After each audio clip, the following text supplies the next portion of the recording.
A lot of times you just need to take a break. You need to think. You need to be quiet, and you need to listen to yourself and other people. So without doing that framework, preparation work, checking in along the way, we lack the ability to know how to adapt or flex when all the other stuff starts showing up. I'm so glad you're here. Thanks for stopping by. At the Bold Business Podcast, we are normalizing important conversations. Yes, there are tips. Yes, there are ways to solve problems. More importantly, are going to be, what do you need for yourself to be able to solve those problems and make the most of the education, the training, and the programs that you are already using. This is a supplement to that. It can sit on top of it, fuel your soul, fuel your mind, and most importantly, regardless of where you're at on your journey. Maybe you're starting out. Maybe you're ready to scale.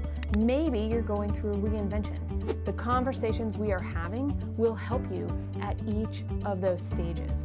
So hang around, see what's going on, and I look forward to seeing you engaging with our videos. Wow! You are listening to the Bold Business Podcast, where you will hear firsthand experiences about what it really takes to ensure market relevance and your company's future. Twists and turns in our lives actually set us up for who we are today. We need to keep taking those twists and turns and opportunities of uncertainty around us so that we can set up who we are becoming, to do more, to give more, to achieve more, to fulfill why we are here right now in this world at this time. And what better way to do that than talk to a magician who also happens to be the VP of Communications at Thrive Agency. Interesting combination, huh? My biggest takeaways were this, that there are faces of regret, the should, the would, the could. And it's what we do with those and how we show up and navigate them for ourselves, regardless of what anybody else says or thinks. What do we think about that? And how are we going to show up? Passion and discipline are necessary for every endeavor, especially where we're adding value, solving people's problems, both in our professional and personal lives. So how do we be disciplined? How do we apply our passion to continue to get better? Jimi tells us about that. The way to expand creativity is to learn different perspectives about what we already know, what we think we know, what we want to know, and what we think we want to know, what we know about what we want to know. That was funny, but you get the gist, right? To be creative, we have to consume information, watching, listening, reading, talking, so that we can have more points of view. Because it's only when we have a lot of points of view can we understand where we are, what the intersection of all our skills and desires and goals are, and how we want to show up in the world and make the statement that we can make. Be the people we want to be right now. And I think you're going to enjoy this. So let's get to the program. Whatever path we take in our profession, sometimes to get to the awesome place we're at right now, we have to take these unexpected turns. I want to hear from you. What are some of the unexpected turns that were necessary for you to be where you are, who you are, with the company you're at right now? That is a question. Hopefully we have time for me to dig in and you can pick apart whatever you'd like. I grew up thinking I would not go to college. I wanted to be a professional magician. And my parents convinced me that you'll need something to fall back on. And somewhere around high school, I started to work for an advertising agency in a promotional role doing magic. I was very intrigued by the advertising world and thought, that's like magic. You're helping people shape their opinions of something. There's some showmanship involved, production value. I decided that's what I wanted to study in school. Out of school, I started working at various ad agencies, now digital marketing agencies, doing typical things that you would think. I went through the creative path and really rose to the level of creative director and was excited, but something that was missing. And one day I just decided I'm going to quit. And of course, everybody thought I was crazy. I quit, moved to Myrtle Beach, South Carolina, and opened up a magic theater. And from there, we experienced 9/11. I was scheduled to go to a theater in Santa Monica, and that got delayed because nobody was doing anything related to public performances. There was a mourning period throughout the country.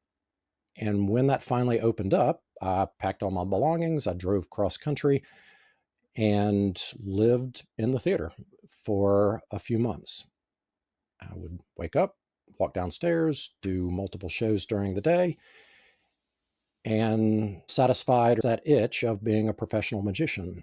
Throughout that process, I had various agencies contacting me, wanting me to work on creative projects. I said, no, I'm not interested. Ended up moving back to the East Coast, thinking about, okay, I've been out, I've taken this journey across country, I've worked in this theater, and an agency started to really lean in and tell me that they wanted me to come work there. I said, I don't want a job. Okay, what would it take to get you to work here? I said, I will work 9 months out of the 12. You'll pay me for 12, and I get to decide those 3 months that I get to take off. And they're like, okay. I'm like, oh, wow. All right.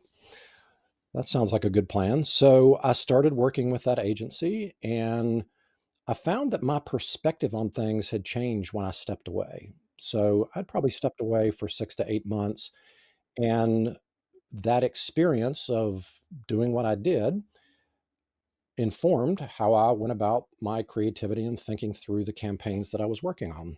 About that time, I was set up on a blind date and was very interested in this person. I used those 3 months to date this woman long distance.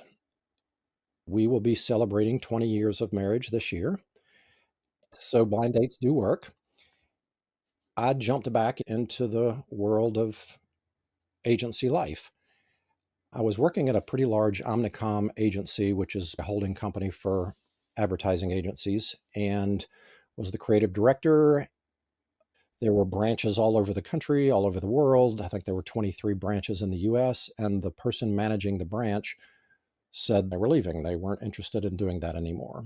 And so we're all staring at each other going, what do we do? What do we do? I raised my hand and I said, I'll do it. And so I became the leader of that division. I was also the creative director, playing the analytical role as the owner, the general manager, and then also the creative lead.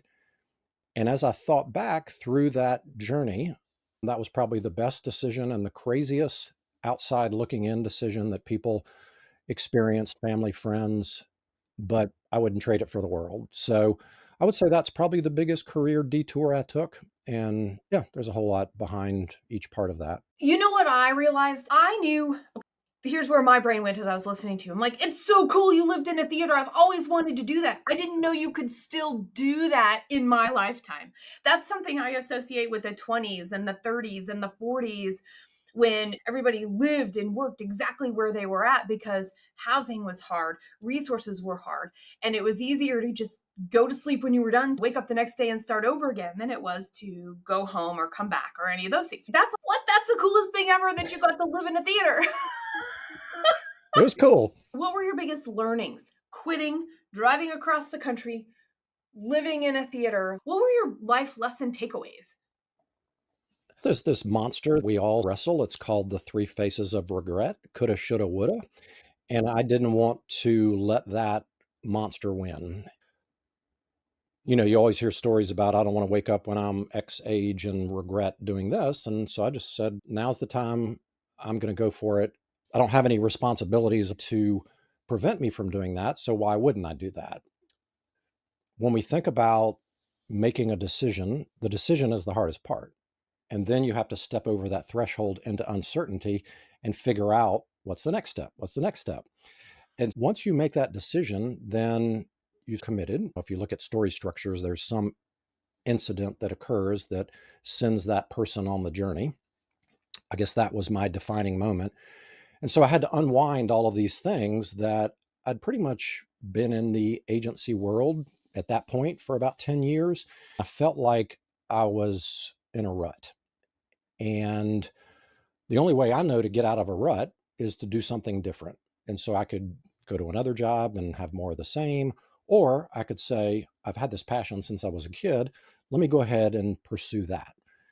And the life lesson was, why not now? It can be anything. It could be pursuing a hobby. It could be applying for the job. It could be asking this person out that you've are interested in. It could be pursuing a coursework in your schooling. The theater of the mind can trick you into thinking that something is harder or you don't deserve to pursue that. And so I think that's the biggest thing that I learned was we do have the ability to look into the future. I think we're the only species that can time travel. I say time travel from a mental state. You can remember your past and learn lessons from that, and then you can project into the future what might happen. And I've always enjoyed the opportunity to step into that future. So trying to figure out just the logistics of how do I take this stuff from coast to coast? How long is it going to take? What do I have to do? I'll tell you a funny story related to that trip across the country. As I mentioned, it was right after 9/11. My older brother lives in St. Louis at that time. I drove from Myrtle Beach to St. Louis, which was a pretty long day, but I had time on my side because I kept gaining an hour every time I entered a new time zone. At that point, they were guarding all of the monuments in the US because they thought there was going to be some terrorism. The arch in St. Louis was guarded. We ended up going down there with my nieces and they actually let us in. You just couldn't get a vehicle near the arches. I left there and I was driving on my way to Las Vegas. I had a friend who lives in Las Vegas and he was going to let me spend the night so that I could go into LA the next day. I had all of my stuff in the back of a SUV. I was pulling a trailer behind it. I had a blanket covering up all my belongings. I needed to cross the Hoover Dam, another monument, and also a lot of water behind the Hoover Dam. Exactly. And so they were You have a stopping, trailer. and I have a trailer, and they're stopping all traffic. And I'm like, okay, cars this way, trucks and trailers this way. I pull over. The guy comes up to the window, the National Guard, shines the light in my face. He says, "What are you doing? Where are you going?" I said, I'm going to LA. I'm spending the night in Las Vegas. As I'm answering, I see his flashlight move to the back of my SUV. All the seats are down. I have this blanket over my belongings, but on top of that blanket, I had a map on a bulletin board of the East Coast and little pins in that map with population counts of every city. And immediately his face just got white. And he's, "What is that map?" This is the point where time stands still, right? So I'm thinking, I have to answer truthfully and quickly. I said, "I'm a magician. That's my touring schedule. I'm planning out my tour when I get home." Without missing a beat, he goes, "All right, Mr. Magician, step out of the vehicle and do a trick." I'm like, oh my gosh, what in the world am I going to do? So I get out of the vehicle. I grab some change out of the cup holder. I do a little sleight of hand. I knew I had him because of the way he was looking and where his flashlight was. And he's like, "Man, that's pretty cool." Then he goes, "Hey guys, come over here. I got a magician." And so for the next 10 minutes, I'm having to do this impromptu magic show for the Uh-huh. National Guard and the Army. And Uh-huh. everybody looking is, oh my gosh, this guy is so going to jail. So, all right, well, can I leave? Are you cool? And he's, "Oh yeah, you have a good time. Go on your way." And I guess the life lesson was we all have our own perspective. In his mind, he had his duty. He knew what he thought that map was.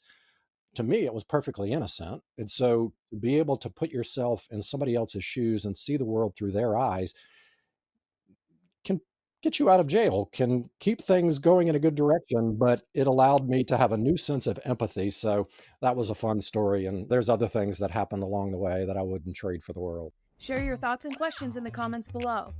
I thrive on your feedback and engagement. You're listening to the Bold Business Podcast, and I'm your host, Jess Dewell. This is your program for strategizing long-term success while diving deep into what the right work is for your business right now. You're listening to the Bold Business Podcast, hosted by Jess Dewell, a nationally recognized strategic growth consultant. She works with business owners and executives to integrate just two elements that guide business through the ups and downs of growth. Number one, Know what work is necessary. Number 2, do all the work possible. Schedule a complimentary consultation to find out more at reddirection.com. I've done this a couple of times. Picked up from college, said, we're done for right now, drove from the middle of Kansas to the greater Seattle area.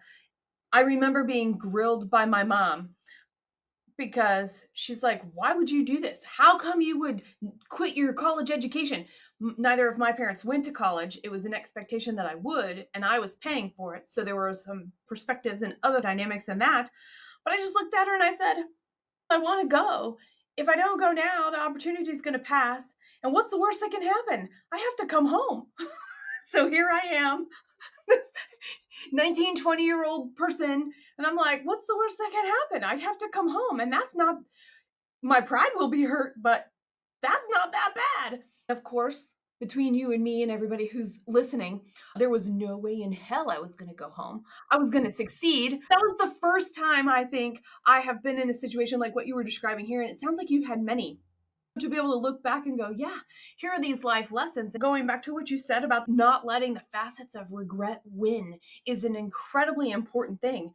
And I think that changes as we get over. To your point about perspective and life experience, when was the last time you stepped out of your comfort zone and said, okay, I'm going to do this again? That feels like the magnitude of back then. It's funny how everything goes back to magic. There is a trick very popular in sideshows and circus acts where somebody walks on a bed of glass. By this point, I'm married to this beautiful woman, Dana, my bride of 20 years, and she's going out of town on a business trip. Unbeknownst to her, I've been collecting glass bottles. So she's gone on a Friday. I'm going to prepare this walkway of glass while she's gone, and then I'm going to perform this. Now, don't try this at home, please, listeners. I studied, obviously have some connections within the industry. It's not a trick where you buff the pieces of glass and everything you step on is smooth. You're actually walking on broken glass. But I had a pretty good confidence level that this was going to happen. Again, I've always wanted to do this. I learned how it was done. I had everything prepared. I literally pulled out my cell phone and I dialed 911 in case I needed to complete the 911 call. And then I walked across that glass, and it was just this rush of adrenaline and exhilaration. I'm like, oh my gosh, I actually did this. This is awesome. From a personal perspective, your brain can trick you into thinking. That's why it works for an audience. They can't believe that someone would do that. And then there's some business things that I have learned along the way. We had a huge account that everybody was competing for. I got to sit with the person in charge of making that decision. We went out to lunch, and it was this extended period of time that this conversation was going on, very long sales cycle. And so at lunch, the woman asked, why do you think it took so long to get this meeting? I said, I don't know. I would love to know. I'd been in the business a while, but I had not been in an executive position very long. She said, you took too long to contact me. You were dealing with the people that reported to me, and at your level, you should have been contacting me directly. And so that was a confidence factor. I was probably scared to contact that person. I had not stepped into the role that was on my business card. And that was always a lesson I carried with me. People will respect you for putting yourself on the line. I don't condone going around somebody's back in a business situation. I respect that. But at the level I was at, I had not fully embraced that. I think that was a factor in me stepping into a higher level of understanding of what it means to be a leader and an executive in an organization. Those are two things that shaped me. So I got to go back to the glass. I think that's fantastic because the first thing I went to is, how much did you walk around barefoot out on your beaches to get your calluses? That was my first thought. I'm like, do you have really big calloused feet? My husband would be enamored with you because that's one of his things is to just be able to walk around barefoot anywhere, anytime, over anything, any surface and whatever. And so I'm just like, this is so nothing like that. You really had to put your mind out in front of knowing that your preparation was all about the magic. It was not about softening any residual outcomes that might need attention. Yeah, without giving away the secret, Don't give away the secret. yeah, it's sharp glass, there's nothing on my feet, and I think that just goes into tricking our brain into knowing that you can do more than you think you can do. Which is huge. And then how you tied that into being a new executive, which is interesting because you had been the leader before, you had been a vision holder before in a couple of different ways. So I'm curious, a reflection, was there just not opportunity for you to have learned that earlier? Or was it because it was a different kind of organization or structure of organization that you were able to get and receive that feedback and then decide to use it? There's a lot of folks that throw around the term mentor, and I don't think I ever had a business mentor. I've had magic mentors, but I've never had a business mentor. And I'm a voracious reader. I think you can create your own mastermind of people that you've never met, certainly through podcasts and courses and videos and all sorts of things. But nobody was really leaning into me and teaching me those things. And so I just had to learn by trial and error, the school of hard knocks, whatever cliche you want to use. That has now shaped the way I lead other people. I'm not stingy with talking about lessons that I can help younger folks step up, learn how things work, when to step into their own skills and talents, because I didn't have that. So you had magic mentors. Did they decide they were going to have a connection to you and then you ended up developing it? Or did you seek them out and then develop a relationship? In the experience of where you had your mentors, how did they evolve? Again, I'm pursuing this goal and I'm putting myself in a situation where I'm going to be rubbing elbows with these types of people. I think in any situation, whether it be a sports related situation, a business situation, maybe you want to learn how to play the guitar, what somebody is looking for is how passionate is that person and how disciplined is that person? Are they really going to listen to what I'm going to be teaching them? Through that process, because I was committed and passionate about what I wanted to do and the craftsmanship of it, they were open to me learning from them. Now, they're not just going to walk up and say, "Hey, I'd like to be your mentor. Here's how it's going to work. We're going to meet every Tuesday at 3 o'clock." I had to respect them. I had to recognize their tenure in the business. I would ask little questions here and there. If they told me to investigate something, then I would do it and report back. I would champion for myself, but also stay humble. There was a magazine article about a magician who did something that I wanted to do. I didn't contact this person when that first article came out. I guess it was probably a couple of years after that. And I would have a stack of these trade publications, and that one was always on top because I would keep going back to it. I tracked this person down, called the person on the phone.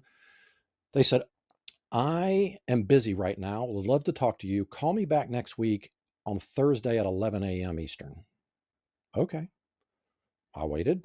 I called them back at 11 a.m. Eastern on the dot. "I hate to do this to you, but something has come up.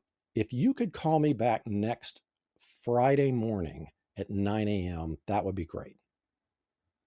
Okay. I waited. I called them back next Friday morning, 9 a.m. "Okay, great. You passed the 3 tests. What do you want to know?" "Excuse me?" You would not believe how many people contact me.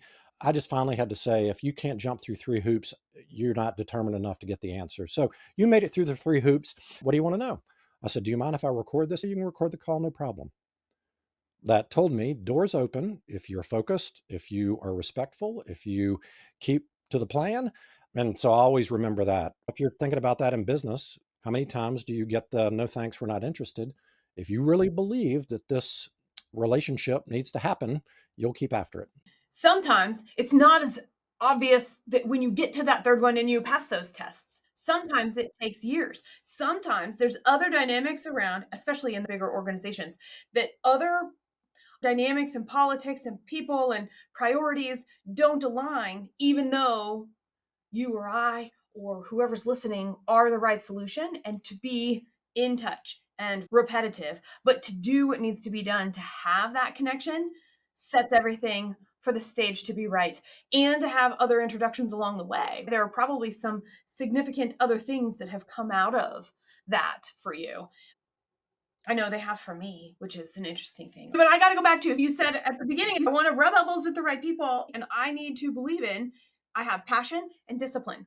I got to know how you define discipline, because it's something I talk about a lot. You can think about it. Everybody always diverts to sports. And since you're a magician, I'm like, what is discipline to you? Are we going to get a similar answer to that? Or are we going to have something else, Jimmy? So there's an international competition of magicians that I'm always interested in. How can I plan the future and then work myself backwards from that? This competition was coming to Virginia. It was a convention and people from all over the world were traveling. I wanted to compete. At that point, my father was a high school principal, and during the summer, I would beg him to take me to work with him. And so he would open up the theater when we walked in about 8:30, 9 o'clock. I would take my lunch and I would practice a 7-minute act for 8 hours every day during the summer. There was something each day that I needed to make smoother, some component of that 7 minutes. And to me, it wasn't work. To me, it was making sure that every move, every turn, every nuance of that 7 minutes was absolutely perfect. So that's one situation where I knew I had to put in the flight time, learn my craft. Years later, I was hired to do a theme park production that required 350 shows in 6 months. And so because I had already done the reps, this was a cast of 22 people. There were music cues. I have no musical talent. So instead of counting the beats, I had to count the seconds in my head for when the next cue was. I enjoyed doing 350 shows in 6 months. And so now I'm on this adventure to become better at video. I drew a line in the sand about 18 months ago and I said, I know nothing about video. I've been behind the scenes art directing video shoots, but I've never been behind the camera or understand exactly what's going on. So I said, I'm going to figure this out. And so I've educated myself. I've tried to get advice from people that I know, whether it be through a course or contacting them in some way. And so this year I said, I'm going to film a video and put it on LinkedIn every day, Monday through Friday this year. That's 261 videos. Hopefully by the 260th video, I'll be worth watching and I'll make some sense out of it. But the only way you're going to be able to do it is be okay with being bad.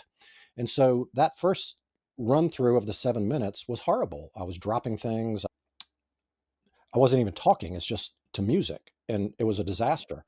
But then as you put in the time, it gets better and better. And so that's the same thing with video. I read a story one time about a magician named Richard Ross, and there's a famous magic illusion called the multiplying billiard balls. And so basically you have a white ball about the size of a billiard ball and they multiply in your hands and make them vanish and appear. It's one of my favorite tricks. I've done it for many years. I was smart and I said, hey, I'm going to be bad at the beginning, so I'm just going to stand over my bed.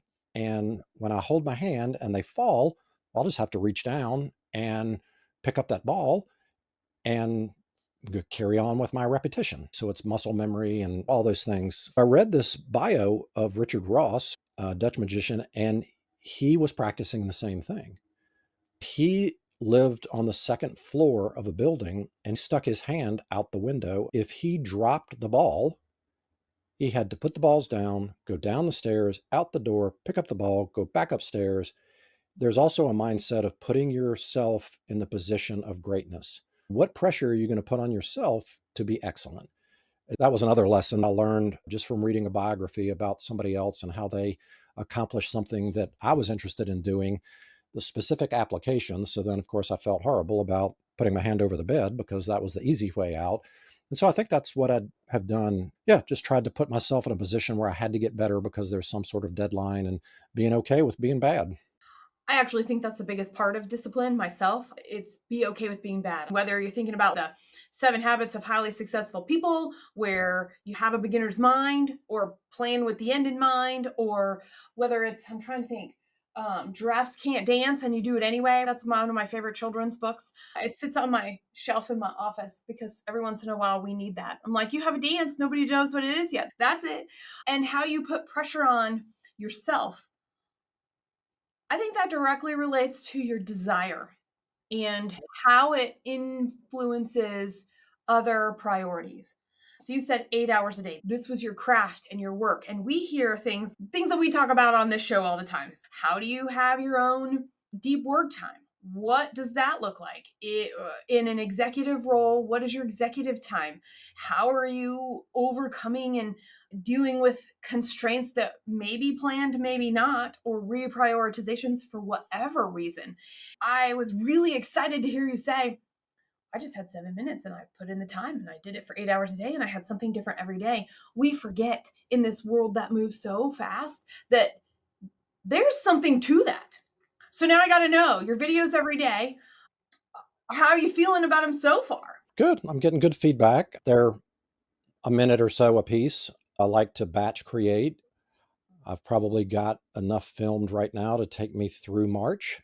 What that allows me to do is sit back, reflect on what I've done, watch myself, because there is this disassociation with seeing yourself on video and hearing your voice. That's crazy. It's so weird. I know. Yeah, because we hear our voice come out of our mouth and wrap around the corner to our ear.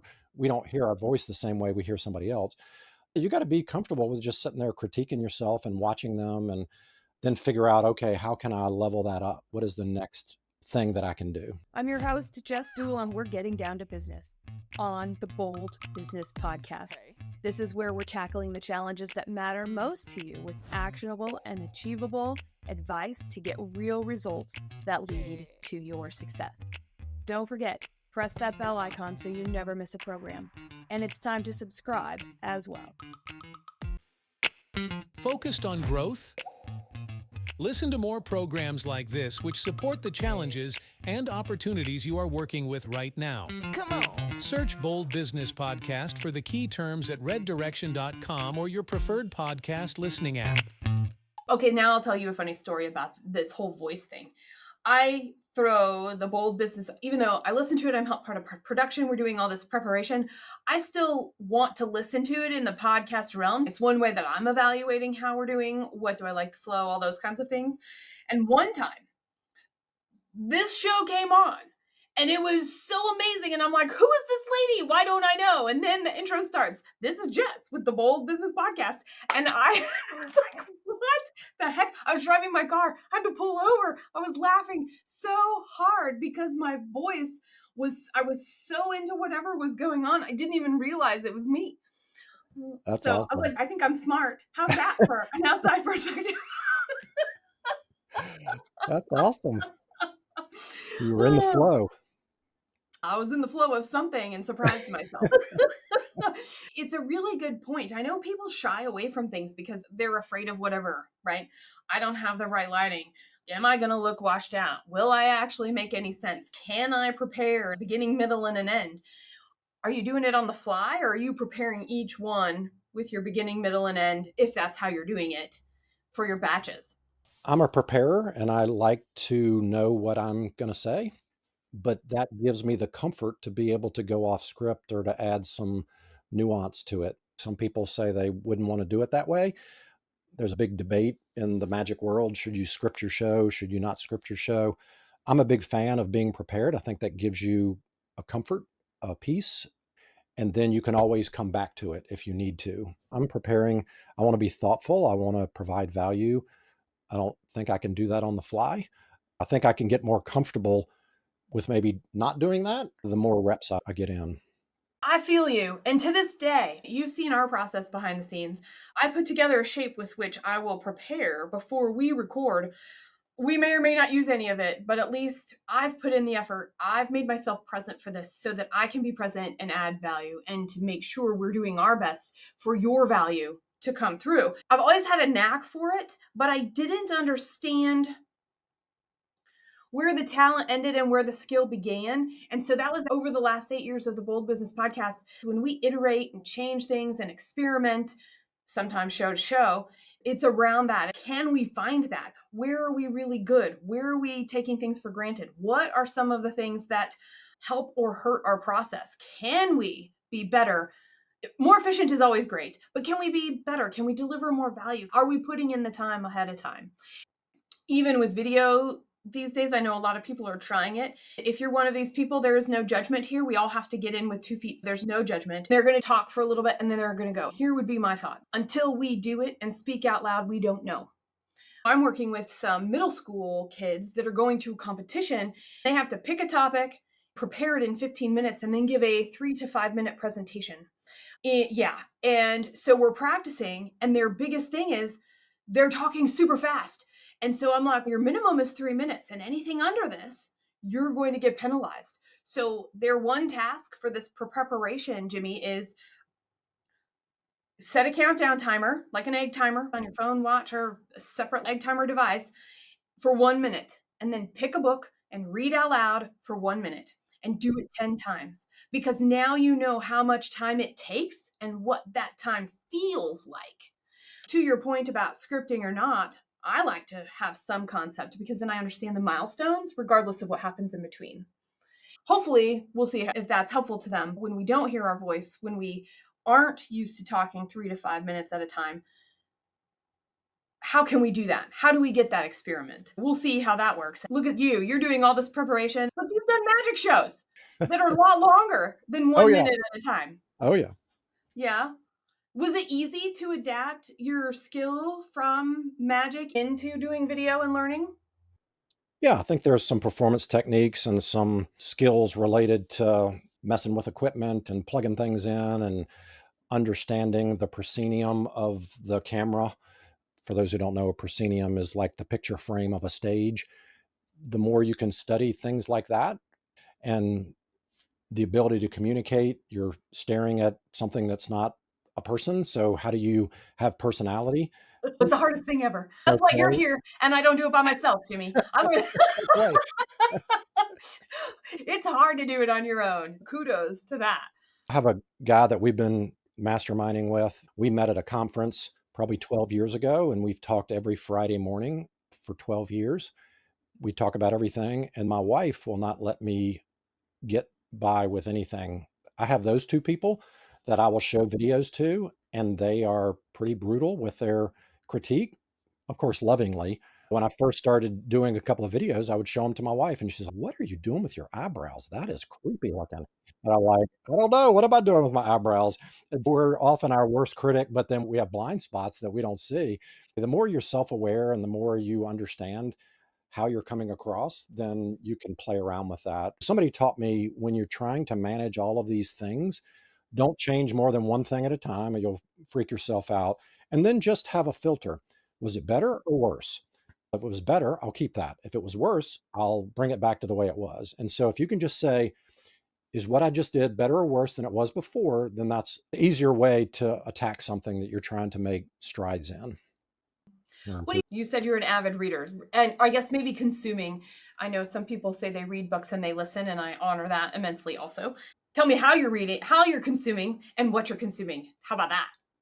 So Yeah. I consume everything in any way. So it doesn't matter if it's a podcast, if it's a course.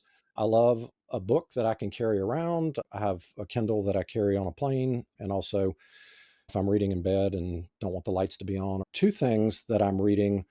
One is a book by Jimi Cowart, Cowart. It's called I'm Possible.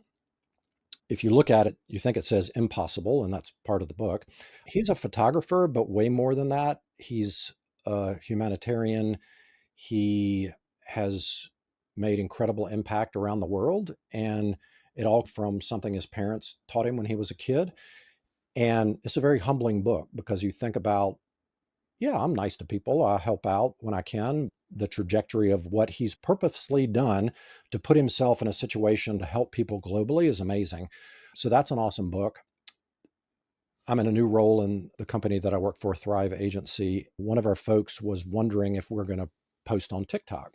I have not investigated TikTok, all the stuff that's been going on recently with TikTok going down, TikTok coming back up.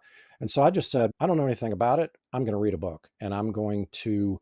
So I searched for a person that I believe would give me the perspective from the angle that I'm interested in. And it's fascinating. I'm not really reading it as a TikTok influencer. I'm reading it as a medium to reach a lot of people and understanding from that perspective. I know one of the questions that you had sent previously is, what do you do to inspire creativity or expand your creativity?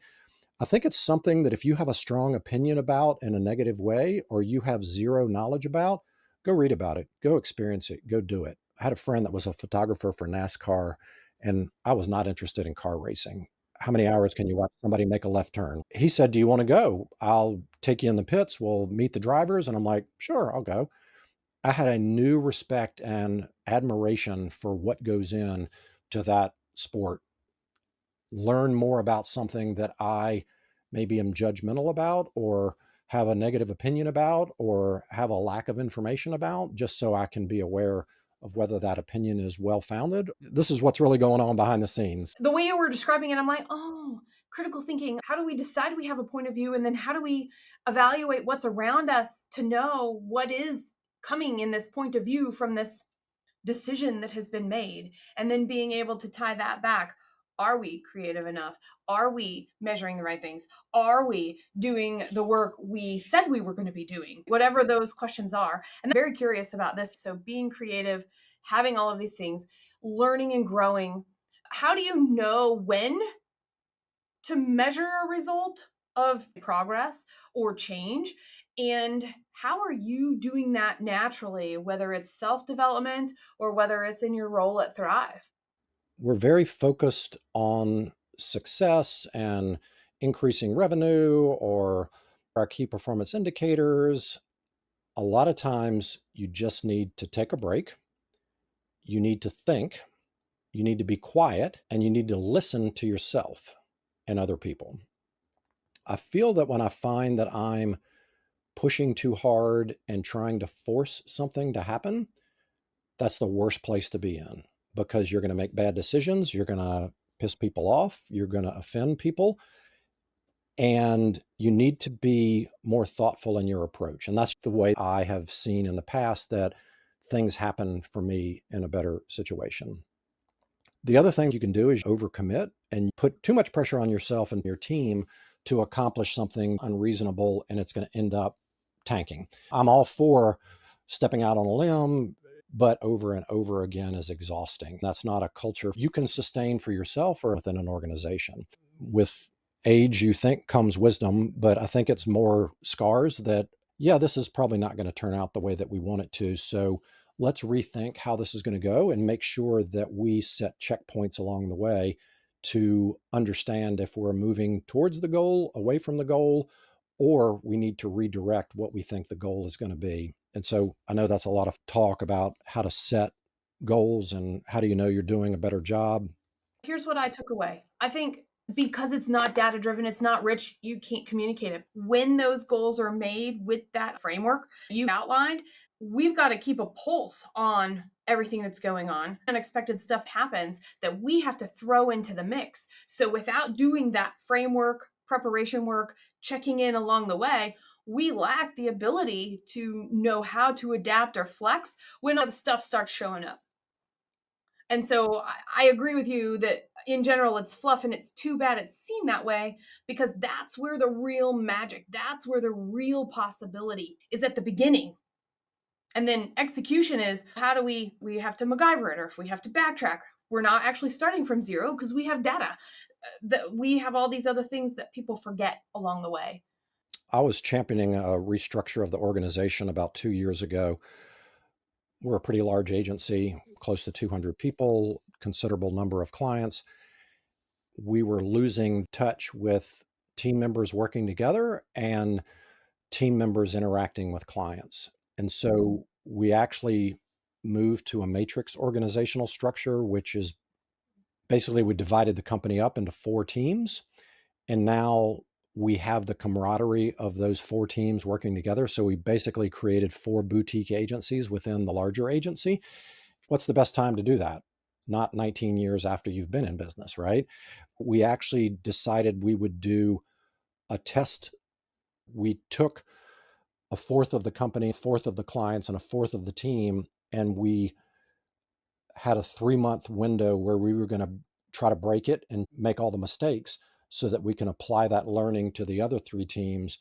We actually launched a month early with the full rollout, and that was a wise decision that we all agreed would be good. You're going to stink at it to begin with, so let's go ahead and realize we're going to stink at it, and then every time the monkey wrench gets thrown in, we'll figure out how do we fix it so that we don't have mass confusion across the entire company.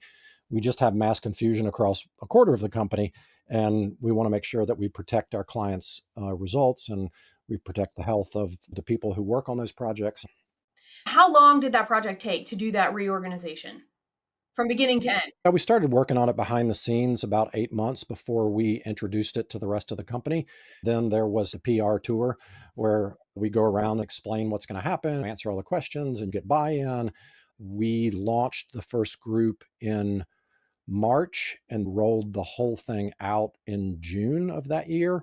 We tweaked from June through the end of the year, but we felt stable enough that we wouldn't have client churn, we wouldn't have turnover within the team, that type of thing. So I would say that was actually pretty fast. And so this is the other reason. I think people forget goals that are longer than a year can't be specific. So I was going to tie that back to it's actually not fluff when you're looking at something that big, because we don't know if there's going to be a trial group or a first run to fix everything before you go. How do we pull those people out and still keep our existing client base? I like your framework. It is not fluffy at all because it's big picture, and it goes into change management, and it goes into longevity and relevance over time. What came to mind, Jimmy, was Gore-Tex chose a different organizational structure many years. I don't remember. It could have actually been anywhere between 15 and 25 years when they started. They changed their organizational structure a long time ago, and the guy wrote a book about it. I remember reading it going, wow, that is so cool. It was the first time I really understood how some of those long-term change plans, all they are is the plot on the map and the path that you think you're going to take to get there. And then you arm yourself with the tools to get through the forest and maybe some food along the way and learn about the vegetation so you can eat when you run out of food. And what might you encounter? That's a good visual. Hoover Dam and Nevada on your way to LA. That's a good visual.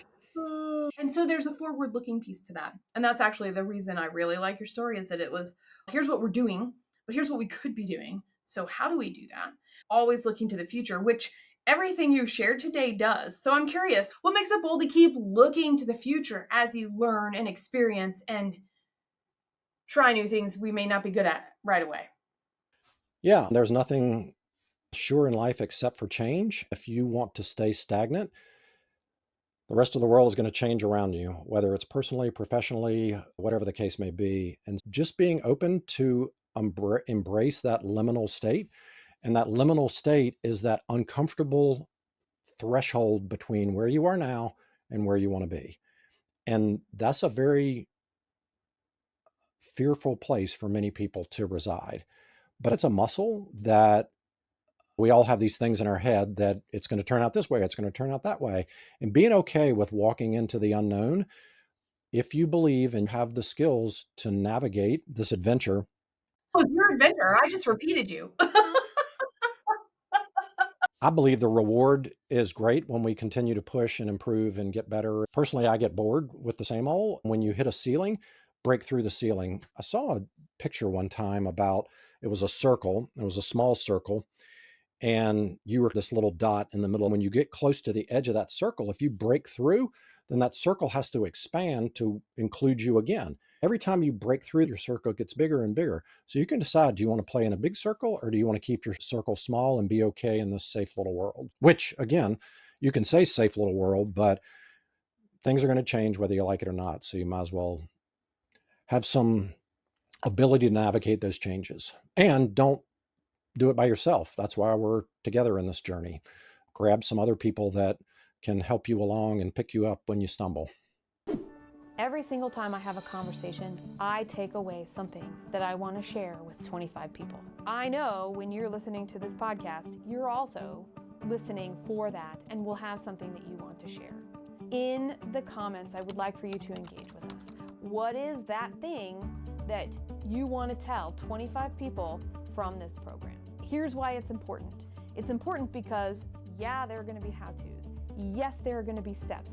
Yes, you're going to be like, oh, I wish I wrote that down. I wish I wasn't doing this and I could actually take action on that right now. But guess what? You're not. So engage right now, because that one thing you want to share with others will be the thing that you can figure out how to incorporate in your business, in your workflow, in your style tomorrow. Wow! Jess hosts the Bold Business Podcast to provide insights for building a resilient, profitable business by deeply understanding your growth strategy, ensuring market relevance, and your company's future. It is bold to deeply understand your growth strategy with your host, Jess Dewell. Get more information about how to drive solutions and reset your growth mindset at reddirection.com. Thank you for joining us, and special thanks to our post-production team at The Scott Treatment.